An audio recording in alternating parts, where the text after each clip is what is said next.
also wants a good commerce teacher. Do you want to be an expert in all subjects of commerce? If yes, then your search ends here. DV Commerce Classes has a best teaching experience. Download our apps from Play Store and get started learning with us. For more details, call us on 9122397597 or visit our website. Thank you. Hello everyone, welcome back on DV commerce classes. और आज का इस class में हम लोग जो है आपका कैश फ्लो स्टेटमेंट जो कि हम लोग प्रीवियस क्लास में हम लोगों ने देखा था उसके आगे का पार्ट लेकर के आए हैं। प्रीवियस क्लास में हम लोगों ने कैश फ्लो स्टेटमेंट्स के बारे में देख लिया था, काफ़ी कुछ इसका मेरिट्स क्या होता है, डीमेरिट्स क्या होता है, कौन कौन से लोग इसे अप्लाई करते हैं, कौन कौन से लोगों को जो है यानी कौन कौन से फर्मों को जो है आपको कैश फ्लो स्टेटमेंट्स बनवाने होते हैं। अब हम लोग की जो बारी है, अब हम लोग पढ़ेंगे उसके आगे आपका जो है एक्टिविटी। मैंने बतलाया था कि पूरे कैश फ्लो स्टेटमेंट्स में 3 एक्टिविटी होता है, राइट। तो ये तीनों एक्टिविटी में से आज जो पहला एक्टिविटी था जो कि ऑपरेटिंग एक्टिविटी, उसके बारे में आज हम लोग डिस्कस करेंगे। तो वैसे यदि मैं बात करूं कि कैश फ्लो स्टेटमेंट्स, तो इसे हिंदी में क्या कहा जाता है? रोकड़ प्रवाह विवरण। ठीक है, क्या बोला जाता है? रोकड़ प्रवाह विवरण। और हमेशा की तरह जैसे ही हम लोग जो थ्योरेटिकल पार्ट में आप सभी को एक्सप्लेन करता हूँ, जब भी मैं थ्योरेटिकल पार्ट में आप सभी को एक्सप्लेन करता हूँ तो वो सभी का PDF नोट्स जो कि मैं खुद लिखता हूँ अपने हाथों से, वो सभी को आप जो है आसानी से जो है 3 तरह से डाउनलोड कर सकते हो।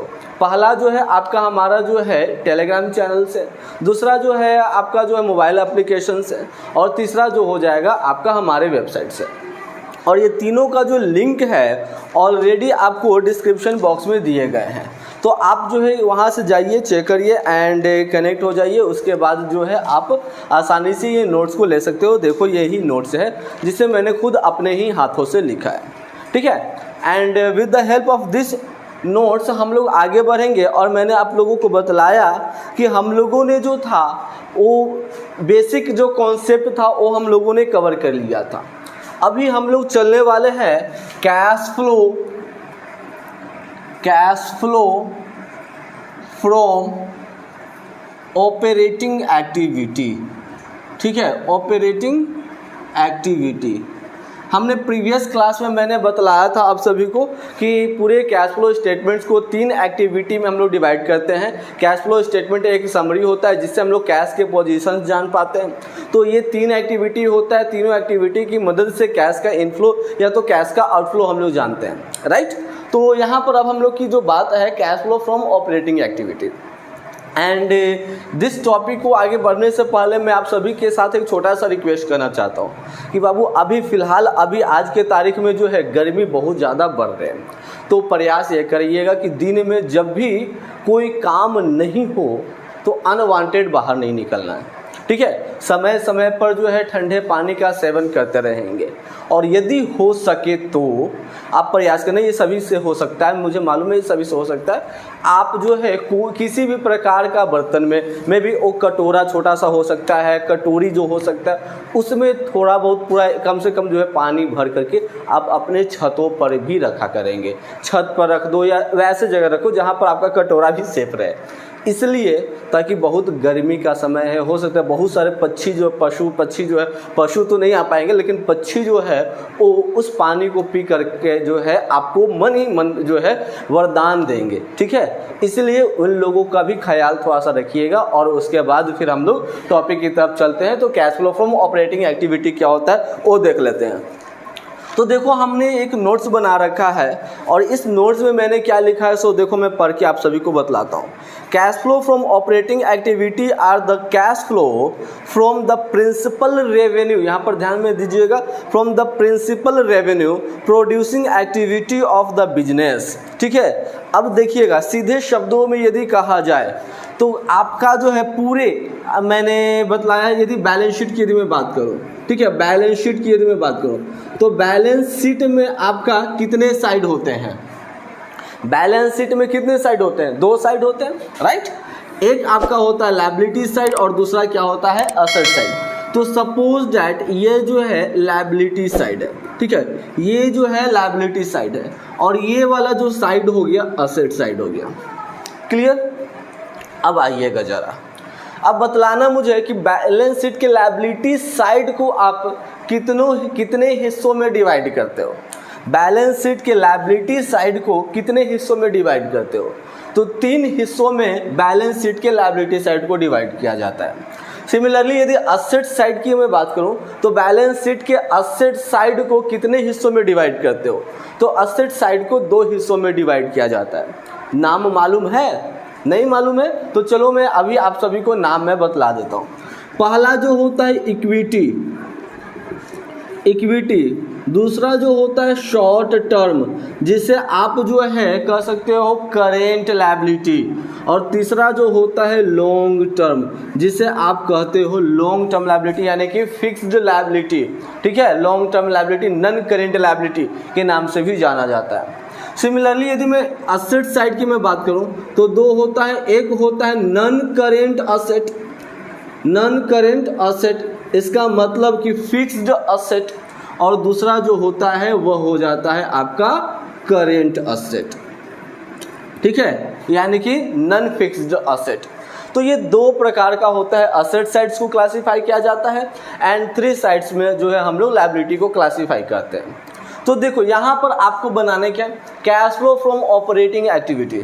तो cash flow from operating activity वह एक्टिविटी होता है जिससे हम लोग बैलेंस शीट के लायबिलिटी एंड असेट का, बैलेंस शीट से मैं रिपीट कर दे रहा हूँ, बैलेंस शीट के लायबिलिटी एंड असेट का शॉर्ट टर्म को उठाया जाता है। Short term it means current assets and current liability को पिकअप किया जाता है, and with the help of this current assets and current liabilities जो आप अकाउंट्स प्रिपेयर करते हो, जो एक्टिविटी आप बनाते हो, यह जानने के लिए कि कैश का पोजीशन क्या रहने वाला है, उसे कहा जाता है cash flow from operating activity. Clear? एक बार फिर से समझ लीजिएगा, बैलेंस शीट के असेट्स एंड लायबिलिटी साइड का जो करेंट असेट्स और करेंट लायबिलिटी की मदद से एक फर्म, एक कंपनी का कैश का जो पोजीशन जानने का जो प्रक्रिया होता है, उस प्रक्रिया को हम लोग क्या कहते हैं, cash flow from operating activity. आई बात समझ में? अब सपोज दैट एक शुगर मिल है, सपोज कि एक शुगर मिल है, शुगर मिल का मतलब समझ रहे हो, है ना, चीनी बनाने वाला एक मिल है, फैक्ट्री है। तो उसका मैं एग्जांपल बतलाता हूँ। तो उसका प्रिंसिपल रेवेन्यू क्या होने वाला है, प्रिंसिपल रेवेन्यू। तो अब कहोगे सर शुगर मिल है तो वो शुगर बनाएगा और उससे पैसा लेगा, शुगर बना करके बेचेगा उससे पैसा लेगा, शुगर बना के बेचेगा उससे पैसा लेगा। तो मेन प्रिंसिपल रेवेन्यू जो हो गया उसका शुगर हो जाएगा। एंड ये जो शुगर बना करके बेचेगा वो उसे कहाँ से मिलने वाला है, शुगर केन से मिलने वाला है। ठीक है, तो इसमें भी इसका इनपुट हो जाएगा, जैसे कि इसमें भी हो सकता है उसे वेजेस देना पड़ जाए, उसे सैलरी देना पड़ जाए। तो ये सभी प्रिंसिपल रेवेन्यू हैं जो आपका जो है ऑपरेटिंग एक्टिविटी के अंदर आने वाले हैं। आई बात समझ में? खैर यदि ये वाला अकॉर्डिंगली नहीं समझ में आया तो सीधे शब्दों में समझ जाओ कि cash flow from operating activity वह एक्टिविटी होता है जिसकी मदद से हम लोग बैलेंस शीट के short term liabilities and current assets के बीच से, current short term liability and current asset की मदद से कैश का पोजीशन जानने में मदद करता है। इट मीन्स आप कह सकते हो ए statement which shows the financial cash position from short-term liability and current assets of a firm is known as cash flow from operating activity। यानी कि एक ऐसा एक्टिविटी जिसकी मदद से क्या होता है, फर्म के जो है short term assets and short term liability की मदद से कैश का पोजीशन जानने में जो मदद कर देता है वह क्या कहलाता है, cash flow from operating activity कहलाता है। आई बात समझ में? अब हम लोग आगे की ओर मूव करते हैं। Calculation, cash flow from operating activity का कैलकुलेशंस कैसे किए जाते हैं। ठीक है, तो कैलकुलेशंस, तो cash flow from operating activity का कैलकुलेशंस करने के लिए आपको बतलाया गया है अकाउंटिंग स्टैंडर्ड 3 में। पूरे देखो कैश फ्लो स्टेटमेंट ही आपका अकाउंटिंग स्टैंडर्ड 3 के अंदर आता है। पूरे कैश फ्लो स्टेटमेंट ही आपका अकाउंटिंग स्टैंडर्ड 3 के अंदर आता है। तो बतलाइएगा जरा बाबू कि operating activity, investing activity, financing activity ये सब किसके अंदर आने वाला है। तो ये सभी भी आपका अकाउंटिंग स्टैंडर्ड 3 के अंदर आने वाला है। इस बात पे थोड़ा सा आपको ध्यान में रखना है। क्लियर? तो देखोगे according to accounting standard 3 calculation of cash flow from या यूज्ड इन, यहाँ पर देखो मैंने लिख रखा है, आप ये नोट्स का हेल्प लेते रहना वीडियो के समय, तभी आपको आसानी से समझ में भी आएगा। तो यहाँ पर मैंने लिख रखा है according to accounting standard 3 calculation of cash flow from या यूज्ड इन। अब ये फ्रॉम और यूज्ड इन का क्या मतलब हो गया जरा, ठीक है, फ्रॉम और यूज्ड इन का क्या मतलब हो गया वो समझते हैं। यहां तो हमने लिखा है कैश फ्लो फ्रॉम और कभी कभी लिखा आता है cash flow used in operating activity.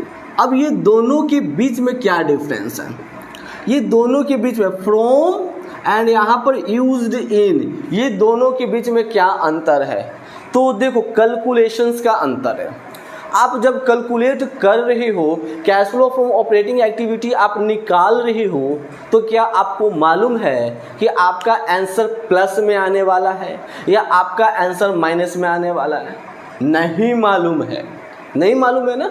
तो maybe the answer maybe आप कह सकते हो कि answer will be in positive form और maybe the answer will be in negative form. हम लोग कह नहीं सकते हैं कि आंसर जो हमारा प्लस में आएगा या नेगेटिव में आएगा। तो देखोगे यदि आपका आंसर प्लस में आए, इट मीन्स यदि आप जो कैलकुलेशंस करते हो पूरे जो है cash flow from operating activity का कैलकुलेशन कर रहे होगे और आंसर प्लस में आए, तो उसके सामने लिखना है वो क्या हो जाएगा, cash flow from operating activity. जब आप cash flow from operating activity का कैलकुलेशंस कर रहे थे और आंसर यदि प्लस में आ जाए तो क्या बोलोगे, cash flow from operating activity. But लेकिन यदि आपका आंसर जो है माइनस में आ जाए, जब आप जो है कैश फ्लो स्टेटमेंट्स बना रहे थे तो आंसर जो है वो माइनस में आ जाए, तो क्या बोलोगे, cash flow used in. Flow from और यूज्ड इन के बीच में क्या अंतर है, यदि आपका आंसर प्लस में आए तो फ्रॉम कहलाएगा और यदि आपका आंसर माइनस में आए तो यूज्ड इन कहलाएगा। आई बात समझ में? यदि आपका आंसर प्लस में है तो फ्रॉम और यदि आंसर आपका माइनस में है तो यूज्ड इन कहलाएगा। तो देखो अकॉर्डिंग टू अकाउंटिंग स्टैंडर्ड 3 आपका जो कहता है कि कैश फ्लो फ्रॉम या यूज्ड इन ऑपरेटिंग एक्टिविटी का कैलकुलेशन जो होता है वो दो तरह से किया जाता है। कितने तरह से किया जाता है? दो तरह से किया जाता है। पहला जो मेथड होता है उसे कहते हैं हम लोग डायरेक्ट मेथड और जो दूसरा जो होता है उसे कहते हैं हम लोग इनडायरेक्ट मेथड। ठीक है, एक जो होता है डायरेक्ट मेथड होता है और दूसरा जो होता है इनडायरेक्ट मेथड होता है। क्लियर? अब सुनना जरा कहानी। सीबीएसई वाले विद्यार्थियों के लिए, central board of secondary education वाले विद्यार्थियों के लिए ये डायरेक्ट मेथड नहीं पढ़ना है, ये डायरेक्ट मेथड नहीं पढ़ना है। तो यदि आप central board of secondary education के विद्यार्थी हो तो यहाँ से आप रुक सकते हो, वीडियो को बंद कर सकते हो, क्योंकि हम लोग अभी डायरेक्ट मेथड के ऊपर चलने वाले हैं। डायरेक्ट मेथड का एक्सप्लेनेशन हो जाएगा, उसके बाद फिर हम लोग इनडायरेक्ट मेथड के ऊपर जाएंगे। बट फिलहाल में अभी हम लोग जो है डायरेक्ट मेथड को डिस्कस करने वाले हैं। तो यदि आपको लगे कि मेरे लिए यूजफुल नहीं है तो you can skip this video else you can watch fully. ठीक है, मैं तो यही बोलूँगा कि देख लो, देखने में क्या जा रहा है, थोड़ा सा डेटा जाएगा। ठीक है, अब चलिएगा जरा हम पहले डिस्कस करते हैं, अभी हम लोग इस पे नहीं जा रहे बाबू, थोड़ा सा अभी शब्द करना, थोड़ा सा उसके बाद हम लोग डायरेक्ट मेथड पे जाएंगे। तो अभी आप सीबीएसई वाले भी विद्यार्थी सुन सकते हो। पूरे ऑपरेटिंग एक्टिविटी में यदि मैं बात करता हूँ, ठीक है, तो हम लोग जो पढ़ रहे हैं, क्या पढ़ रहे हैं, कैश का फ्लो पढ़ रहे हैं। तो कैश का फ्लो में दो बातें आता है, एक आता है आपका इनफ्लो और दूसरा हो जाता है आपका आउटफ्लो। एक हो जाता है इनफ्लो और दूसरा हो जाता है आउटफ्लो। तो यहाँ पर आपको कैश का इनफ्लो या कैश का आउटफ्लो, ऑपरेटिंग एक्टिविटी में इनफ्लो क्या होगा, ऑपरेटिंग एक्टिविटी में आपका आउटफ्लो क्या होगा। आई बात समझ में? ऑपरेटिंग एक्टिविटी में इनफ्लो क्या होगा, ऑपरेटिंग एक्टिविटी में आउटफ्लो क्या होगा, इसके बारे में थोड़ा सा जान लेते हैं। तो सबसे पहले शुरुआत किया जाता है आपका इनफ्लो के साथ, ठीक है। कैश फ्लो जो होगा, cash inflow of operating activity, यानी कि ऑपरेटिंग एक्टिविटी का इनफ्लो के अंदर क्या क्या आता है। तो देखोगे sale of goods and services, ये नाम से तो पता चल रहा है इनफ्लो का मतलब कि आपके पैकेट में पैसा आएगा। प्रीवियस क्लास में मैंने बतलाया था इनफ्लो का क्या मतलब होता है कि आपके पैकेट में पैसा आएगा, एंड आउटफ्लो का मतलब क्या होता है कि आपके पैकेट से पैसा जाएगा। तो इनफ्लो के बारे में हम लोग देखते हैं, sale of goods and services for cash, यदि मैं किसी को भी कोई सेवा दे रहा हूँ, मैं हालांकि ये तो मैं आप सभी को सेवा ही दे रहा हूँ, बट ये जो है यूट्यूब पर फ्री चल रहे, यदि आप ऐप पर आओगे तो हो कुछ कुछ जो है मोस्ट ऑफ द 85% वीडियो जो है टॉपिक जो है हमारा एप्लीकेशंस पर भी फ्री है, बट 15% जो है वो पेड वर्जन्स के लिए, ठीक है, और बाकी कुछ प्रीमियम भी है। तो अब हमारा ये जो बात चल रहा था आपका, तो सपोज डैट मैंने आपको सर्विस दिया, तो बदले में आपने मुझे क्या दिया, रोकड़ा दिया, तो वो मेरे लिए क्या हो जाएगा, कैश इनफ्लो। किसके लिए, ऑपरेटिंग एक्टिविटी। सपोज मैं कैश फ्लो स्टेटमेंट्स में बनाऊंगा, तो उस अमाउंट को मैं कहाँ पर लिखने वाला हूँ, ऑपरेटिंग एक्टिविटी के अंदर लिखने वाला हूँ। आई बात समझ में? उसके बाद फिर आगे बढ़ते हैं, कैश रिसीव्ड फ्रॉम डेटर्स, कोई डेटर्स था उससे मुझे पैसा मिला। ये डेटर्स कौन होता है तो आपको अच्छे तरह से मालूम है कि नहीं। आप मुझे किसी भी व्यक्ति से पैसा लेना था, सपोज दैट आप जो थे मुझे पैसा देने वाले थे, आप मुझे पैसे देने वाले थे, तो it means for me you are my debtors. तो आपने मुझे पैसा दे दिया, आपने मुझे पैसा दे दिया, तो वो क्या हो जाएगा, मेरे लिए कैश का इनफ्लो हो जाएगा। क्लियर? उसके बाद फिर आगे बढ़ते हैं, कैश रिसीव्ड फ्रॉम रॉयल्टी। अब ये रॉयल्टी क्या होता है, तो रॉयल्टी के बारे में आपको ग्रेजुएशन में पढ़ने को मिलेगा, ठीक है। रॉयल्टी के बारे में आपको ग्रेजुएशन में पढ़ने को मिलेगा। एल्स यदि मैंने जो है ऑलरेडी क्या बोलते हैं यूट्यूब पर मैंने वीडियोस डाला है, जब ग्रेजुएशन वाले को मैं पढ़ा रहा था तो वीडियोस मैंने वहाँ पर डाला है, तो आप प्लेलिस्ट चेक कर सकते हो, रॉयल्टी अकाउंट के नाम से मिल जाएगा, तो वहाँ पर आपको मालूम चल जाएगा। जैसे कि यदि कहा जाए तो आपका जो है डॉक्टर SK सिंह का जो किताब है, ठीक है, तो उसको लिखने वाला कौन है, उसको लिखने वाला तो डॉक्टर SK सिंह है, बट डॉक्टर SK सिंह खुद नहीं बेचते ना उस किताब को, उस किताब को बेचता कौन है, राजीव बंसल बेचते हैं, राजीव बंसल पब्लिकेशंस, SBPD वाले लोग बेचते हैं। तो SBPD वाले जो लोग होते हैं डॉक्टर SK सिंह को कुछ अमाउंट देते हैं, and the amount is known as royalty. वही अमाउंट को क्या कहा जाता है, रॉयल्टी कहा जाता है। और यदि ब्रीफली जानना है तो आप जो है वीडियोस चेक कर लीजिएगा, वहाँ पर मिल जाएंगे। फिर आपको हमको फी मिल रहा है, ये सभी मेरे लिए क्या हो जाएगा, कैश का इनफ्लो हो जाएगा। फ्यूचर में मैं कोई कॉन्ट्रैक्ट करने वाला हूँ, कोई कॉन्ट्रैक्ट मैंने किया है जिसका पैसा मुझे अभी मिलने वाला है, तो वो क्या हो जाएगा, कैश का इनफ्लो हो जाएगा। मुझे जो है इंटरेस्ट मिल रहा है, मैंने जो है सिक्योरिटीज़ मैंने खरीद लिया, सिक्योरिटीज़ मैंने बेच दिया, या तो फिर मैंने जो इनकम टैक्स फाइल किया था, इनकम टैक्स मैंने भरा था, तो TDS यानी कि टैक्स डिडक्टेड एट सोर्स मेरा कट गया था, उसके बाद जो मैंने रिटर्न किया तो TDS का पैसा मुझे मिल गया। तो ये सभी क्या हो जाता है, हमारे लिए क्या हो जाएगा, कैश का इनफ्लो हो जाएगा। आई बात समझ में? क्या क्या हमने बतलाया एक बार देख लेता है।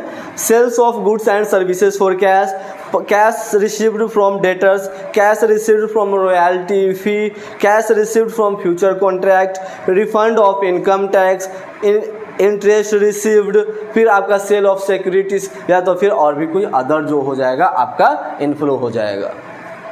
क्लियर? अब हम लोग चलते हैं आउटफ्लो की तरफ, यानी कि आउटफ्लो क्या होगा, बाहरी क्या निकलने वाला है। यानी कि आउटफ्लो बोलने का मतलब कि मेरे पैकेट से पैसा जाने वाला। तो मेरे पैकेट से पैसा जाने वाला कब कब है, सो देखते हैं। कैश परचेस, कोई भी गुड्स को यदि मैं कैश में खरीद लूँ तो कैश में परचेस मेरे लिए क्या हो जाएगा, आउटफ्लो हो जाएगा।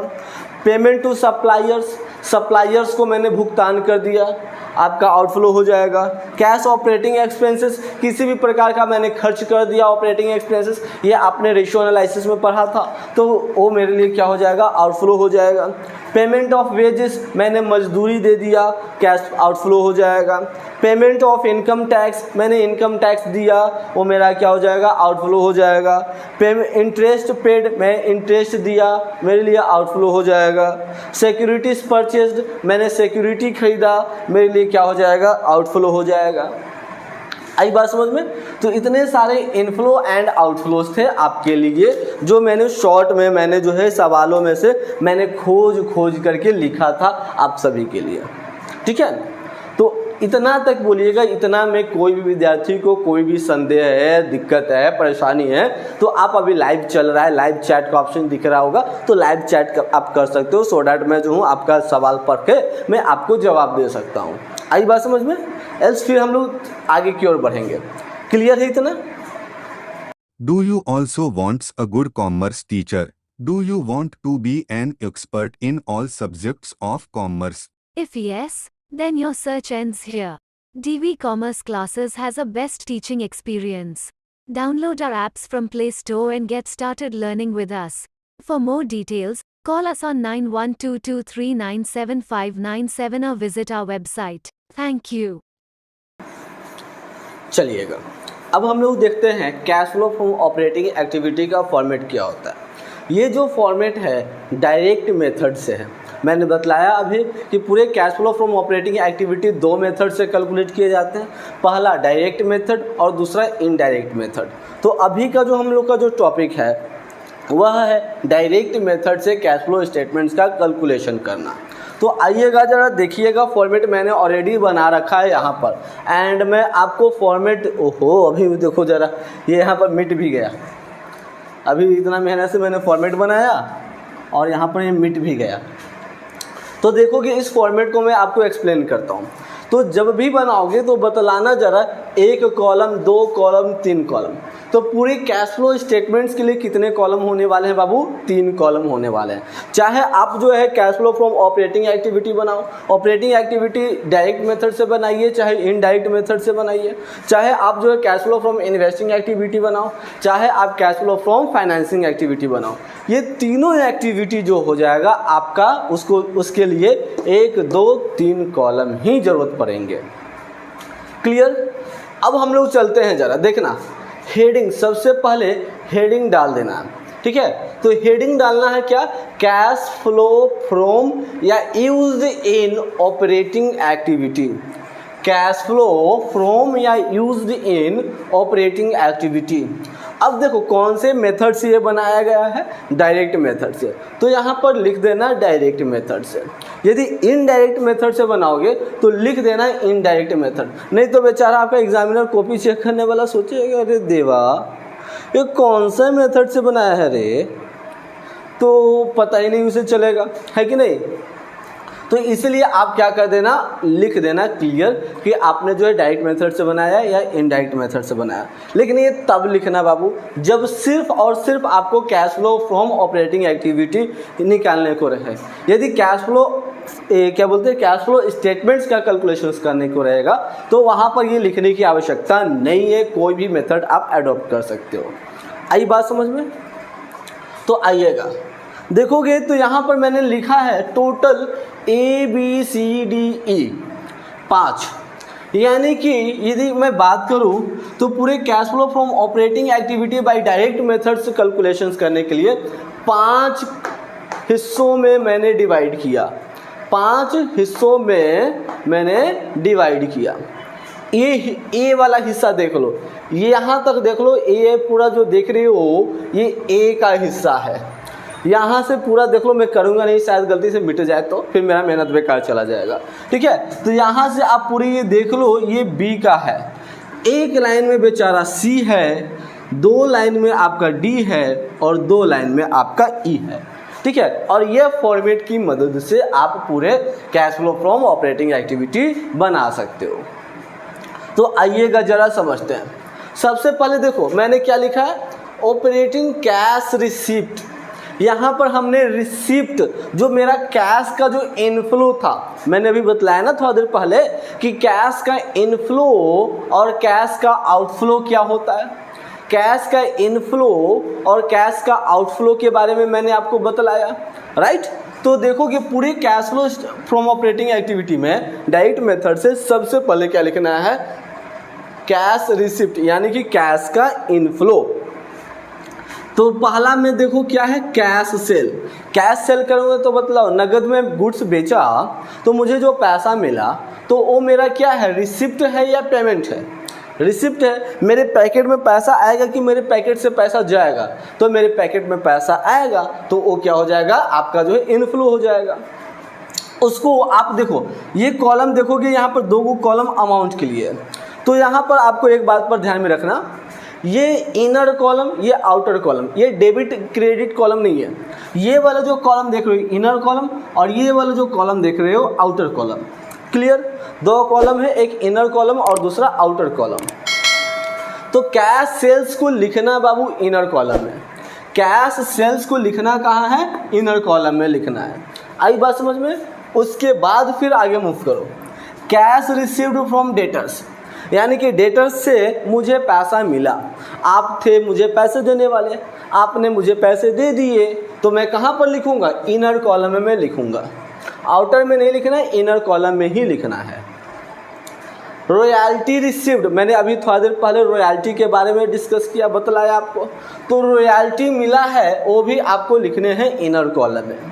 उसके बाद फिर और भी अदर कैश रिसिप्ट हो सकता है, जैसे कि आपको ट्रेडिंग कमीशन रिसिप्ट हो जाएगा, फी रिसिप्ट हो जाएगा, सैलरी रिसिप्ट हो जाएगा। ये सब आपको यदि मिला तो ये सभी को आप कहाँ लिख दोगे, इनर कॉलम में लिख दोगे।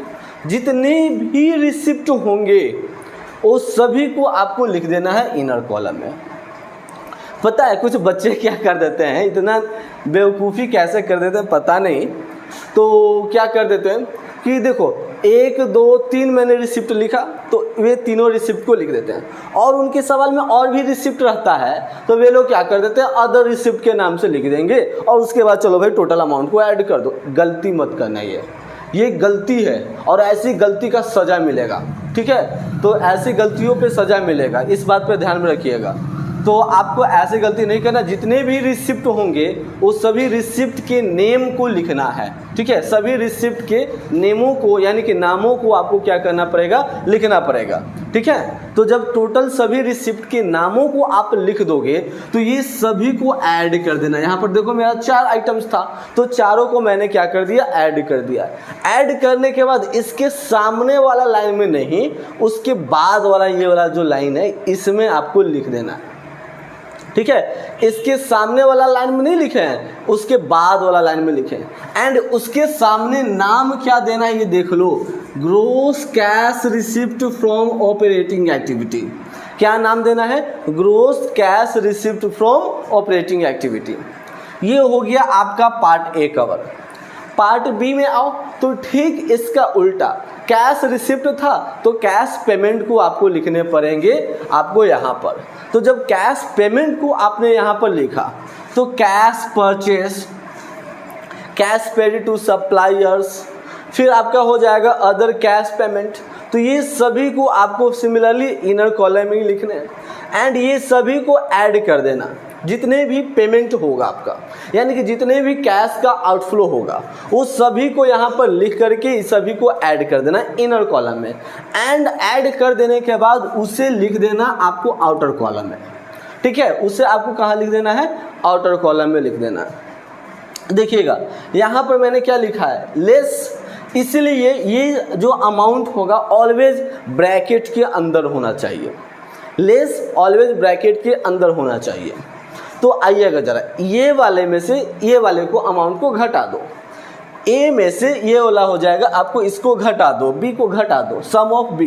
तो बी को यदि घटा दोगे तो आंसर यहाँ पर उसके नीचे लिख देना। ठीक है, और एक बात पे ध्यान में रखना, यदि सपोज दैट इसमें से इसको घटाने के बाद आंसर आपका माइनस में आ जाए, एज फॉर एग्जाम्पल यदि यहाँ पर ऐड करते हो तो 50,000, जब ये तीनों को ऐड करते हो तो 60,000, तो 50,000 में से 60,000 को घटाओगे तो -10,000, राइट। तो माइनस का साइन नहीं देना है, माइनस का साइन नहीं देना है, तो उसके जगह पर यहाँ तो 10,000 तो लिख दोगे, ब्रैकेट दोगे, उसके जगह पर क्या दोगे, ब्रैकेट दोगे। It means bracket indicates minus. ये आपने comparative statement, common size statement, ये सभी जगह आपने पढ़ा है, ठीक है। यहाँ पर ये हो जाएगा। इसके सामने आपको क्या लिखना है, cash generated from operating activity. क्या लिखोगे, cash generated from operating activity. कैसे आएगा, ए में से बी को घटाने के बाद, ए में से बी को घटाने के बाद, यानी कि sum of A and sum of B को घटाने के बाद, ठीक है, sum of A and sum of B को घटाने के बाद ये क्या हो जाएगा आपका, cash generated from operating activity. Clear, चलोगे, ये 3 कॉलम हमारा हो गया। अब आइएगा जरा डी में आइएगा, उसके इसमें देखोगे तो लेस करना है आपको इनकम टैक्स पेड, ठीक है, लेस करना है इनकम टैक्स पेड। कुछ बच्चे क्या करते हैं कि इनकम टैक्स पे करना ही है, वो भी एक तरह का आउटफ्लो है, तो उसे इसी के अंदर डाल देते हैं। तो नहीं, उसके अंदर आप मत डालना, मैं यही रिक्वेस्ट करूँगा, उसके अंदर मत डालना। और यहाँ पर जब भी आप लिखोगे इनकम टैक्स पेड, तो देखोगे आपके सवाल में भी हो सकता है आपका रिफंड भी लिखा हुआ होगा इनकम टैक्स का।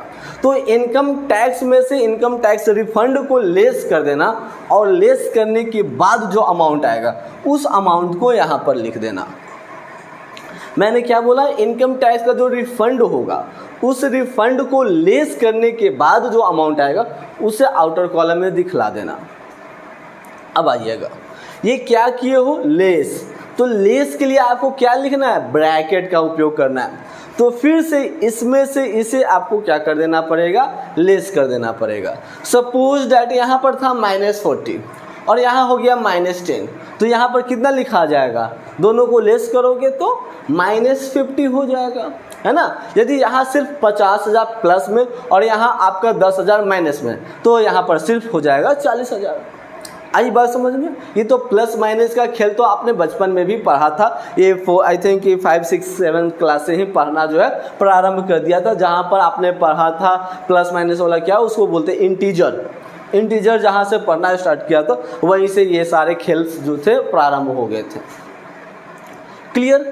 और ये दोनों को लेस करने के बाद जो यहाँ पर अमाउंट आएगा उस अमाउंट को क्या लिखना है, कैश फ्लो। देखो, cash flow before extra ordinary items. क्या लिखना है, cash flow before extra ordinary items, यहाँ पर आपको लिख देना है। उसके बाद फिर आपको ऐड करना पड़ेगा adjusted extra ordinary items. Extra ordinary items कहने का मतलब वैसा आइटम जो अक्सर नहीं होता है, वैसे आइटम्स जो आपका अक्सर नहीं होता है, जैसे कि फ्लड आ जाना, अर्थक्वेक आ जाना, अर्थक्वेक आया उसके बदले में मुझे रिफंड मिला, तो ये सभी को आपको क्या कर देना है, ऐड कर देना। अब यहाँ पर देखोगे तो प्लस भी है माइनस भी है। अब इसका क्या मतलब, यदि मान के चलो सपोज दैट आपको फ्लड के लिए जो है पैसा मिला, कंपनसेशन मनी मिल गया, अर्थक्वेक के लिए कंपनसेशन मनी मिल गया, तो उसे आपको क्या कर देना है, ऐड कर देना है। अब कभी कभी हो सकता है कि उसमें से कुछ आपका बैड डेब्ट भी हो गया, तो उस बैड डेब्ट को आपको क्या कर देना पड़ेगा, लेस कर देना पड़ेगा। आई बात समझ में। तो ये प्लस माइनस का खेल वही है, यदि आपको रिसिप्ट हुआ तो ऐड कर देना, पेमेंट हुआ होगा तो लेस कर देना। तो उसके बाद फिर आपको यहाँ पर आउटर कॉलम में दिखा देना। यदि प्लस माइनस करने की आवश्यकता होगा तो वो इनर कॉलम में हो जाएंगे and the answer will be shown on the outer side of the आपका ये जो cash flow from operating activity. फिर से आपको क्या करना है, ये वाले कॉलम में से ये वाले कॉलम में से ये वाले कॉलम को ऐड कर देना है। क्या करना है, ये वाले कॉलम में से ये वाले कॉलम को ऐड कर देना। And here is your final output, यही जो है आपका फाइनल परिणाम है। इसके सामने क्या लिखना है, नेट कैश फ्लो फ्रॉम या यूज्ड इन। देखो यही मैंने बात बतलाया था स्टार्टिंग में भी, यदि ये वाला आंसर प्लस में आए यानी कि ऐसे खुला हुआ रहे तो क्या जवाब हो जाएगा, net cash flow from operating activity. ये यदि खुला हुआ रहे तो क्या हो जाएगा, net cash flow from operating activity. लेकिन ये गलती से ये पैक हो गया, गलती से ये पैक हो गया, यानी कि आंसर यदि आपका माइनस में आ गया, in that situations net cash flow used in operating activity, bracket में होगा तो क्या लिखोगे, net cash flow used in operating activity.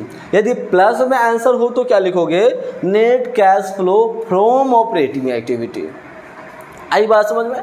तो ये होता है पूरे आपका कैश फ्लो स्टेटमेंट्स का फॉर्मेट, एंड आई होप कि पूरे कैश फ्लो स्टेटमेंट्स का फॉर्मेट में कोई समस्या नहीं होगा। ठीक है, कोई समस्या नहीं होना चाहिए। इसके ऊपर न्यूमेरिकल क्वेश्चंस हम लोग जो है आगामी क्लासेस में, यानी कि अपकमिंग क्लासेस में हम लोग न्यूमेरिकल क्वेश्चंस भी सॉल्व करेंगे। तो फिलहाल के लिए हम लोग रुकते हैं, मिलते हैं नेक्स्ट वीडियो में। तब तक के लिए good bye, take care, all the best and have a good day. Do you also want a good commerce teacher? Do you want to be an expert in all subjects of commerce?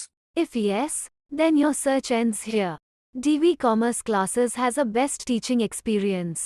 Download our apps from Play Store and get started learning with us. For more details, call us on 9122397597 or visit our website. Thank you.